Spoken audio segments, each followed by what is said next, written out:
Aqui, esse é o pesadeiro, 3 cilindros. O que acontece? Aqui é a importância da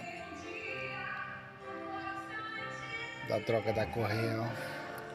Isso aqui já estava prestes a partir, ó. Tá soltando já.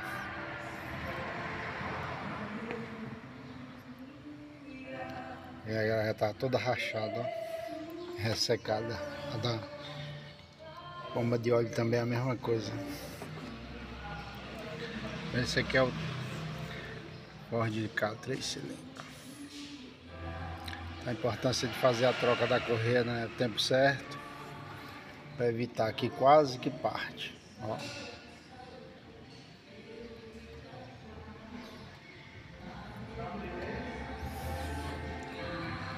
Fica a dica aí.